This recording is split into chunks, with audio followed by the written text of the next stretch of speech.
Hello everyone, welcome to the Bitwise Learning. Today we are going to study Technical Communication Unit 2, which is Communication Skills for Career Building. तो ये है इसका syllabus जिसमें हम पढ़ेंगे CV and resume writing, interview skills, GD, effective profiling, communication and networking and SOP। फिर हम seminar and conference paper पढ़ेंगे। फिर हम देखेंगे एक्सपर्ट टेक्निकल लेक्चर। तो ये हमारे PYQs हैं। तो सबसे पहला टॉपिक स्टार्ट करते हैं जिसमें हम पढ़ेंगे CV एंड रेज्यूमे राइटिंग, जिसमें सबसे पहला है CV। CV क्या होती है? CV एक डिटेल डॉक्यूमेंट होता है जो कि एक इंडिविजुअल की एजुकेशन बैकग्राउंड, प्रोफेशनल क्वालिफिकेशन और अचीवमेंट और स्किल्स को शो करने में हेल्प करता है। CV का मतलब होता है कोर्स ऑफ लाइफ। ये बेसिकली प्रोफेशनल लोगों के लिए होता है जिन्हें कुछ साल का एक्सपीरियंस होता है। ये बिगिनर्स के लिए नहीं होता। और इसका पर्पस होता है एक कंप्रिहेंसिव रिकॉर्ड बनाना एक पर्सन का एकेडमिक और प्रोफेशनल जर्नी का। ये मेनली यूज़ होता है एकेडमिक पोजीशन के लिए, रिसर्च के लिए, हायर स्टडीज़ के लिए और जॉब्स के लिए भी यूज़ होता है इसमें। जो की फीचर्स होते हैं CV के, वो सब क्या होते हैं? सबसे पहले है पर्सनल इन्फॉर्मेशन, फिर करियर ऑब्जेक्टिव, फिर एजुकेशनल क्वालिफिकेशंस, फिर वर्क एक्सपीरियंस या कोई इंटर्नशिप, फिर कोई research, publication, project, then skills and competencies. इसके बाद achievement and extra curricular activity. फिर आते हैं हमारे कैरेक्टरिस्टिक, जिसमें कि डिटेल्ड इन्फॉर्मेशन होती है पर्सन की, जिसमें दो से तीन पेज की, जिसमें एकेडमिक और प्रोफेशनल अचीवमेंट को इंक्लूड किया जाता है। ये यूजुअली स्टैटिक होती है। तो फिर आता है हमारा रेज्यूमे राइटिंग। रेज्यूमे राइटिंग एक कंसाइज स्ट्रक्चर्ड समरी होती है किसी भी इंडिविजुअल की जो कुछ स्टडी कर रहा है, जिसके बाद कुछ स्किल्स, एक्सपीरियंस और अचीवमेंट है। वो बेसिकली किसी जॉब्स को अप्लाई करते हैं तब हम रेज्यूमे बनाते हैं। ये बेसिकली बिगिनर्स के लिए होता है। ये 1 से 2 पेज का होता है, इससे ज़्यादा नहीं होता। जो की पॉइंट्स होते हैं रेज्यूमे राइटिंग में, उसमें सबसे पहले आता है पर्पस। पर्पस इसमें यही होता है कि जो कैंडिडेट का जो क्वालिफिकेशंस है और जो जॉब की रिक्वायरमेंट है उसके जो कैंडिडेट की क्वालिफिकेशंस हैं उसको हाईलाइट करता है और जॉब के लिए सूटेबल है कि नहीं ये दर्शाता है। सेकंड आता है हमारा कंटेंट, जिसमें personal details, career objective, education, skills and achievements को इंक्लूड किया जाता है। नेक्स्ट होता है हमारा फॉर्मेट। फॉर्मेट क्लियर होना चाहिए, प्रोफेशनल और ATS फ्रेंडली होना चाहिए। ATS क्या होता है? एप्लीकेशन ट्रैकिंग सिस्टम, जिसके जो हमारे जो रेज्यूमे को लिस्टिंग करता है कि वो रेज्यूमे कितना सही है, कितना सूटेबल है उसके लिए, जॉब के लिए जिसके लिए हम अप्लाई कर रहे हैं। नेक्स्ट आता है हमारा स्टाइल, जिसमें हमें एक्शन वर्ब का यूज़ करना है, बुलेट पॉइंट्स का और क्वान्टिफाइबल अचीवमेंट का। इसमें हमें लॉन्ग पैराग्राफ को अवॉइड करना है क्योंकि हमारे रेज्यूमे के जो विजिबिलिटी है उसे ख़राब करते हैं। फिर आता है हमारा कस्टमाइजेशन, जिसमें रेज्यूमे मॉडिफाई किया जाता है हर एक जॉब के हिसाब से, जिसमें रेलिवेंट कीवर्ड यूज़ किए जाते हैं जो जॉब की रिक्वायरमेंट के हिसाब से होता है।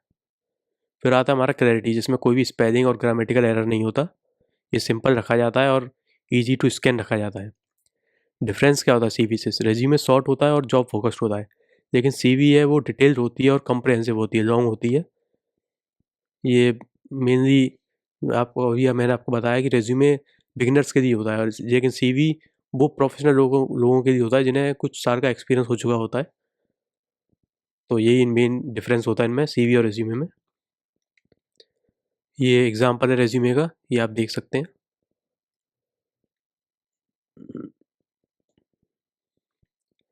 फिर आते हैं हमारे इंटरव्यू स्किल्स। क्या होता है? इंटरव्यू एक फॉर्मल इंटरेक्शन होता है between the employer and the candidate, जिसमें जॉब के सूटेबिलिटी के हिसाब से कैंडिडेट को एग्जामिन किया जाता है कि वो सूटेबल है कि नहीं। इंटरव्यू स्किल्स वो सेट ऑफ एबिलिटीज़ होती हैं, टेक्निक्स होती हैं जो कि इफ़ेक्टिवली परफॉर्म करने के लिए परफॉर्म की जाती हैं इस प्रोसेस के दौरान। और जो मेन की इंटरव्यू स्किल्स होती हैं उसमें सबसे पहले आता है प्रिपरेशन। सबसे पहले हमें कंपनी, रोल और इंडस्ट्री के बारे में रिसर्च करनी पड़ती है, उसको प्रिपेयर करना पड़ता है इंटरव्यू से पहले। फिर आते हैं हमारी प्रेजेंटेशन। प्रेजेंटेशन सबसे पहले हमें ड्रेस करना पड़ता है प्रोफेशनली, गुड ग्रूमिंग मेंटेन करनी पड़ती है और जो टाइम है उसके टाइम के हिसाब से आना पड़ता है। फिर आते हैं हमारी कम्युनिकेशन स्किल्स, जिसमें हमें क्लियरली बोलना होता है, कॉन्फिडेंटली और पोलाइटली बोलना होता है, और हमें सुनना भी, एक्टिवली लिसनिंग स्किल्स को कंटिन्यू रखना पड़ता है। फिर आते हैं हमारी बॉडी लैंग्वेज। तो इसमें हमें आई कांटेक्ट को मेंटेन रखना पड़ता है, कॉन्फिडेंस के साथ बैठना पड़ता है और पॉजिटिव गेस्चर का यूज़ करना पड़ता है। फिर आते हैं हमारे क्लैरिटी ऑफ थॉट, जिसमें स्ट्रक्चर और रिलेवेंट आंसर दिए जाते हैं। इसमें हेजिटेशन को अवॉइड करना पड़ता है, जिससे कि आप इंटरव्यूअर को ये दिखा सकें कि आप उस जॉब के लिए सूटेबल हैं। फिर आता है कॉन्फिडेंस एंड एटीट्यूड, जिसमें हमें एंथुजियाज्म, ऑनेस्टी और प्रॉब्लम सॉल्विंग माइंडसेट को शो करना होता है। और लास्ट में इंटरव्यू को थैंक बोलना है और उनसे एक short thank you email send करना है, अगर और उनसे फीडबैक भी मांगनी है, अगर आपने कुछ इंटरव्यू में ऐसा कुछ मतलब इम्प्रूव कर सकें तो उससे फीडबैक के लिए भी बोल सकते हैं। फिर आता है हमारा जीडी। जीडी क्या होता है? जीडी होता है कैंडिडेट के जो नॉलेज है उसे एक्सेस करना, उसकी लीडरशिप और टीम वर्क स्किल को एक्सेस करना बाई बाई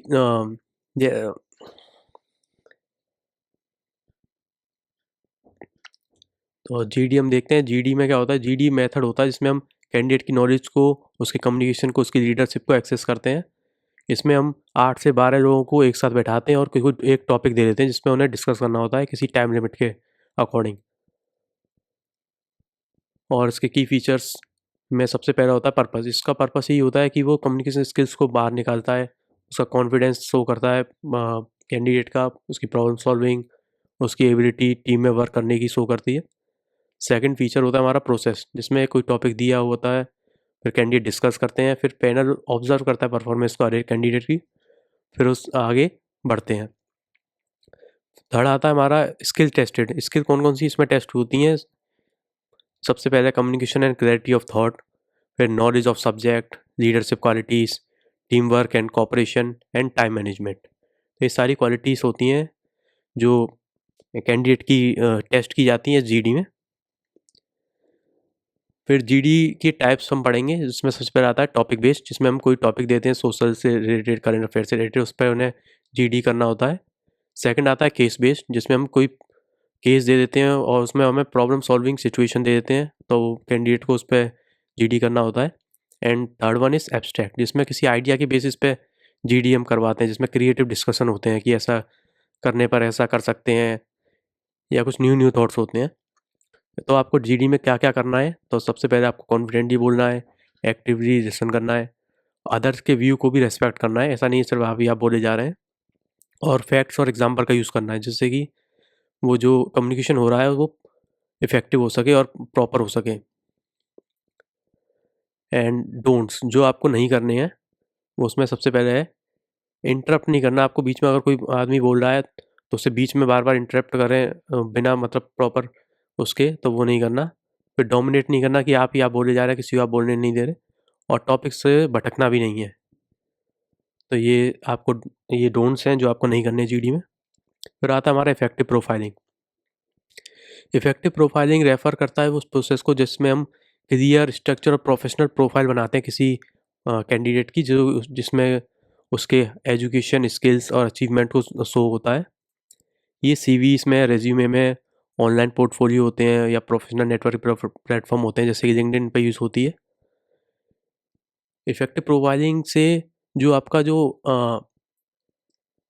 प्रोफाइल होती है वो एक बेटर हो जाती है बाकी लोगों से, जिसमें बेटर दिखती है, तो जो इंटरव्यूअर है वो आपको कभी कभी कॉल आउट भी कर सकते हैं। तो जो की एलिमेंट्स होते हैं इफेक्टिव प्रोफाइलिंग में, उसमें सबसे पहले होता है पर्पस आइडेंटिफाई करना कि प्रोफाइल क्यों क्रिएट की गई है, क्या उससे आउटकम निकलना है।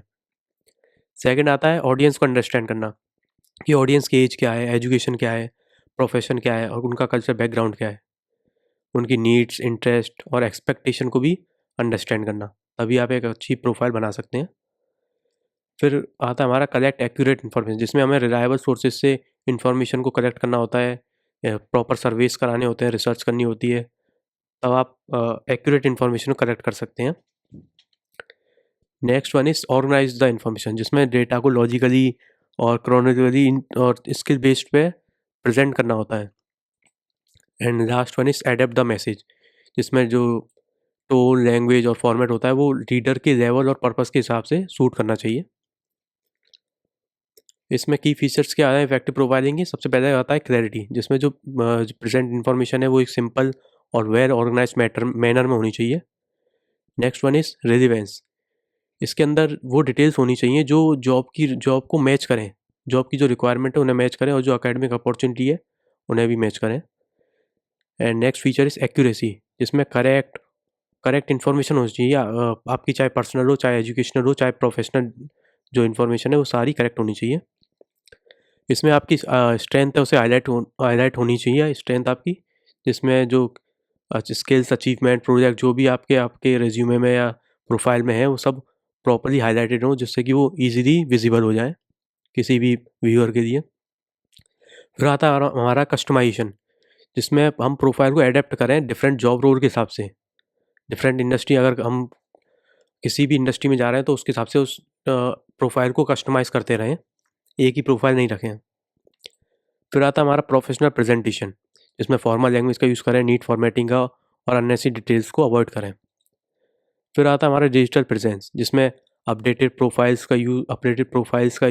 को लगाएं और जिससे कि वो करियर ग्रोथ में हेल्प करें। फिर नेक्स्ट टॉपिक आता है हमारा कम्युनिकेशन एंड नेटवर्किंग, जिसमें हम रिलेशनशिप बिल्ड कर रहे होते हैं। तो कम्युनिकेशन क्या होता है? कम्युनिकेशन वही प्रोसेस होता है जिसमें हम इंफॉर्मेशन, आइडिया और फीलिंग्स को एक्सचेंज करते हैं दो पर्सन के बीच में या दो ग्रुप्स के बीच में, म्यूचुअल अंडरस्टैंडिंग क्रिएट करने के लिए। इंपॉर्टेंस क्या होता है रिलेशनशिप का? वो ये होता है कि वो एक ट्रस्ट बनाती हैं और मिसअंडरस्टैंडिंग को रिमूव करती हैं। ये थॉट्स को, इमोशंस को क्लियरली एक्सप्रेस करने में हेल्प करती हैं और ये टीम वर्क और कोलैबोरेशन को भी प्रमोट करती हैं। और इम्पोर्टेंस ये भी होती है कि ये पर्सनल और प्रोफेशनल बॉन्ड्स को दोनों को स्ट्रेंथन करने में हेल्प करती हैं। इसमें जो मेन स्किल्स रिक्वायर्ड होती हैं वो होती है हमारी active listening, clarity of speech, proper body language, empathy and feedback. ये सारी स्किल्स हैं वो रिक्वायर्ड होती हैं कम्युनिकेशन के लिए। Next one is networking. Networking वो एक्ट होता है जिसमें हम मेंटेन करते हैं कनेक्शन को नॉलेज शेयरिंग के लिए, सपोर्ट के लिए या करियर के लिए, या हमें कोई बिजनेस बढ़ाना है तो उसमें हम नेटवर्किंग कर रहे हैं तो हम लोगों से बात करें, समझें, उनसे नेटवर्क बनाएं, उनसे रेफरेंस लें, चाहे जॉब के लिए हो या किसी और चीज़ के लिए हो। तो इम्पोर्टेंस क्या होता है रिलेशनशिप में? रिलेशनशिप की इंपॉर्टेंस ये होती है कि ये अपॉर्चुनिटी प्रोवाइड करती हैं। जैसे जॉब के लिए हम रेफरेंस दे दिया किसी का, किसी कुछ प्रोजेक्ट बनाया तो किसी से मेंटरशिप दे दी, और ये नॉलेज और रिसोर्सेज को एक्सपेंड करने में भी हेल्प करती हैं, लॉन्ग टर्म ट्रस्ट बनाती हैं, म्यूचुअल सपोर्ट में भी हेल्प करती हैं, और ये प्रोफेशनल रेपुटेशन बनाती हैं और विजिबिलिटी को भी एनहेंस करती हैं। नेटवर्किंग में जो स्किल्स रिक्वायर्ड होती हैं वो सबसे पहले होती है confidence, mutual respect, consistency in communication, empathy और प्रोफेशनल जो एथिकेट होता है उसे मेंटेन करना। और जो की स्किल्स होती हैं रिलेशनशिप बनाने के लिए वो होती हैं सबसे पहले एक्टिव लिसनिंग। आपको कोई अगर बात बता रहा है तो आप प्रॉपर अटेंशन दें उसे और प्रॉपरली रिस्पॉन्ड करें। Second is clarity and confidence, जिसमें आइडियाज़ को कम्युनिकेट करें effectively. Next one is empathy and respect, जिसमें अदर लोगों के पर्सपेक्टिव को भी अंडरस्टैंड किया जाए, सिर्फ अपनी ही बात को नहीं रखा जाए। नेक्स्ट इज़ कंसिस्टेंसी, जिसमें regular and meaningful contact maintain किया जाए कंसिस्टेंटली। ऐसा नहीं आपने आज बात कर ली, फिर आपने 4-5 दिन तक बात नहीं की, फिर आप उससे बात कर रहे हैं, तो ऐसा नहीं होना चाहिए। और म्यूचुअल बेनिफिट होना चाहिए। अगर आप किसी से हेल्प मांग रहे हैं तो आप उसको हेल्प करनी भी चाहिए आपको, ऐसा नहीं सर आप हेल्प मांग रहे हैं। नेक्स्ट होता है हमारा एसओपी। एसओपी क्या होता है? ये हमारा रिटर्न डॉक्यूमेंट होता है जो हमें रिक्वायर्ड होता है जब हम कहीं भी हायर एजुकेशन के लिए, एडमिशन के लिए जाते हैं तो एसओपी हमसे दिखवाया जाता है। ये स्टूडेंट का एकेडमिक बैकग्राउंड, अचीवमेंट, कोई करियर गोल या मोटिवेशन को शो करता है कि वो पार्टिकुलर कोर्स क्यों ले रहा है, पर्टिकुलर इंस्टीट्यूशन में क्यों ले रहा है और क्या उसका गोल है। ये मोस्ट इम्पॉर्टेंट डॉक्यूमेंट होता है किसी यूनिवर्सिटी में। जब अपना आप किसी भी यूनिवर्सिटी में जाएंगे किसी हायर एजुकेशन के लिए कहीं भी बाहर, तो आपसे एसओपी लिखवाया जाता है और ये एडमिशन कमेटी को हेल्प करता है ये समझने कि एप्लीकेंट की पर्सनैलिटी कैसी है, उसका मोटिवेटेड है और जो कोर्स है वो उसके लिए सुटेबल है कि नहीं। पर्पस क्या होता है एसओपी का? कि वो एप्लीकेंट को इंट्रोड्यूस करा देता है एडमिशन कमेटी से, जो कैंडिडेट है उसकी एकेडमिक अचीवमेंट, प्रोजेक्ट और स्किल्स को हाईलाइट कर देता है।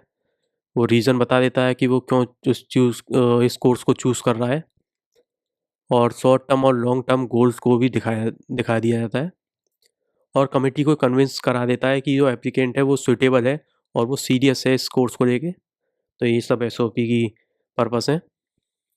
स्ट्रक्चर क्या होता है एसओपी का? तो एसओपी में सबसे पहले आप इंट्रोडक्शन देते हैं, जिसमें ब्रीफ बैकग्राउंड होता है और करियर ऑब्जेक्टिव होता है, और इसमें पर्सनल मोटिवेशन भी हो सकती है। फिर आता है हमारा एकेडमिक बैकग्राउंड। इसमें एजुकेशनल क्वालिफिकेशन, प्रोजेक्ट, सेमिनार और रिसर्च वर्क होती है। फिर आता है हमारा प्रोफेशनल एक्सपीरियंस, अगर आपको कोई है, कोई आपने इंटर्नशिप करी है, कोई जॉब की है, तो उससे रिलेवेंट कोई आप एक्सपीरियंस उसमें लिख सकते हैं। फिर आता है हमारा reason for choosing the course.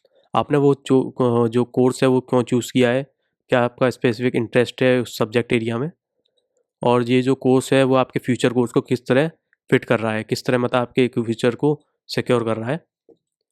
And the last one is reason for choosing the university. आपने वो यूनिवर्सिटी क्यों चूज़ किया, आप उसके फीचर को दिखा सकते हैं, जो कि एप्लीकेंट को अट्रैक्ट कर रही है अपनी तरफ कि आप इसी यूनिवर्सिटी में एडमिशन लें इसके लिए।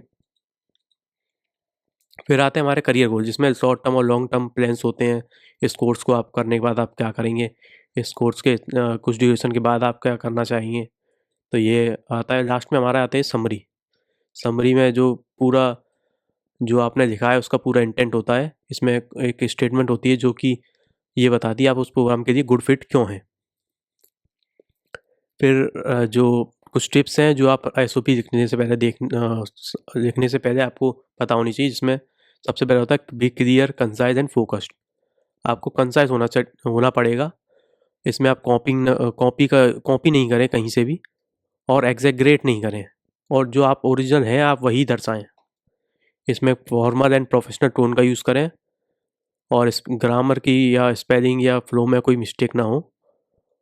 और एक ही एसओपी आप मल्टीपल यूनिवर्सिटी के लिए ना लिखें, अलग अलग यूनिवर्सिटी के लिए अलग अलग एसओपी लिखें। फिर आता है हमारा seminar and conference paper writing. सबसे पहले सेमिनार पेपर राइटिंग। ये सेमिनार पेपर एक एकेडमिक डॉक्यूमेंट होता है जो स्टूडेंट और रिसर्चर के द्वारा लिखा जाता है प्रेजेंटेशन देने के किसी भी सेमिनार में, चाहे वो क्लासरूम हो या एकेडमिक ग्रुप हो।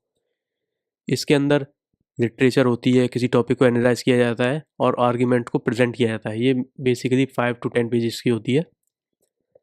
इसका पर्पस क्या होता है कि आप रिसर्च को डेवलप करें, रिसर्च दिखाएं कि राइटिंग और प्रेजेंटेशन स्किल को डेवलप करें, और इसमें आप उस सब्जेक्ट की अंडरस्टैंडिंग को भी डेमोस्ट्रेट कर सकते हैं। आप डिस्कशन या लर्निंग मतलब आप अपने साथ वालों के साथ लर्निंग करके उसको एनकरेज कर सकते हैं डिस्कशन करके। फिर आता है इसका स्ट्रक्चर, जिसमें हम सबसे पहले देखेंगे टाइटल एंड एब्स्ट्रैक्ट, जिसमें सबसे पहले टॉपिक ओवरव्यू देखा जाता है। फिर इंट्रोडक्शन, जिसमें objective and scope.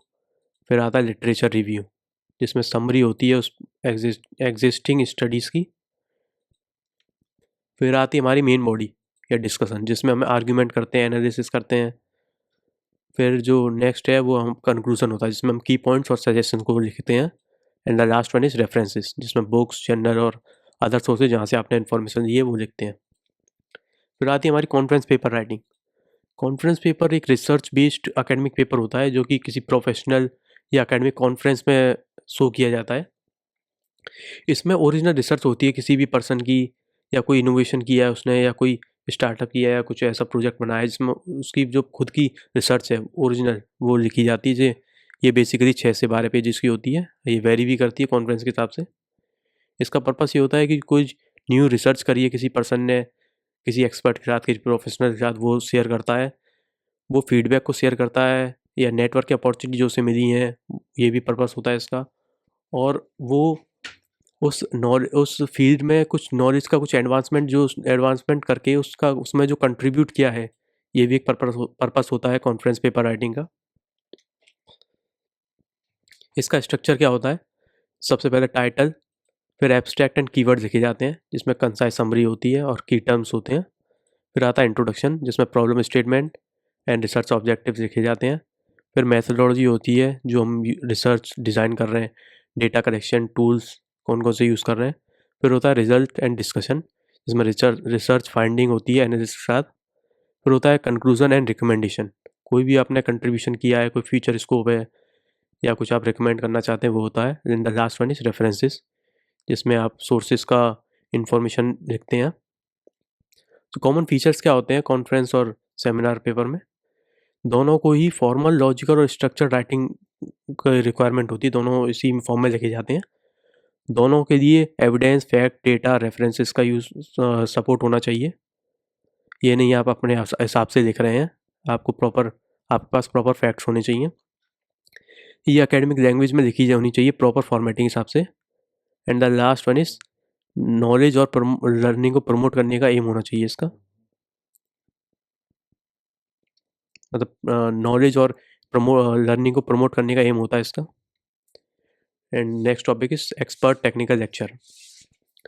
Expert technical lecture एक फॉर्मल टॉक होती है जो कि एक सब्जेक्ट एक्सपर्ट या प्रोफेशनल के बीच में होती है, जिसमें स्पेशलाइज्ड टेक्निकल नॉलेज का यूज़ होता है, प्रैक्टिकल एक्सपीरियंस और डेवलपमेंट का यूज़ होता है किसी पर्टिकुलर फील्ड में।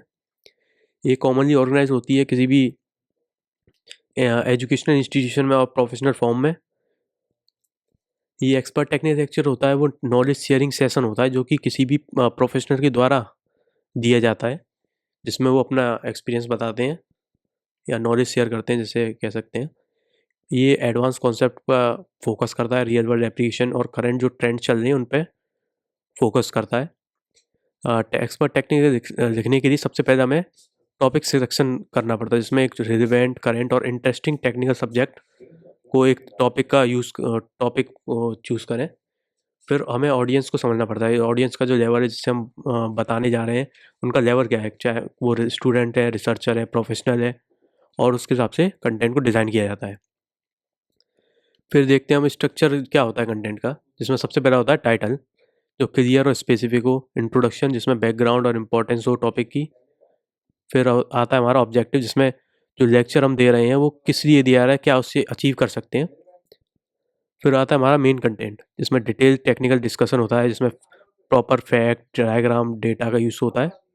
फिर आता है हमारा केस स्टडीज़ या एप्लीकेशन, जिसमें रियल वर्ल्ड यूसेज होता है उस कॉन्सेप्ट का जो आप दे रहे हैं। फिर आता है हमारा कंक्लूजन, जिसमें की टेकअवेज और फ्यूचर प्रोस्पेक्ट्स का लिखे जाते हैं। रेफरेंसेस, रेफरेंस बुक्स, रिसर्च और पेपर वेबसाइट कोई आपने कहीं से दी है तो उनका रेफरेंस दिया जाता है। अब हम एक्सपर्ट टेक्निकल लेक्चर को कैसे प्रेजेंट करते हैं? सबसे पहला था हमारा प्रिपरेशन, जिसमें हम कंटेंट को रिहर्स करते हैं, स्लाइड्स और विजुअल एड्स को प्रिपेयर करते हैं। और next one is communication skill, जिसमें हम clear, simple and professional language का यूज़ करते हैं।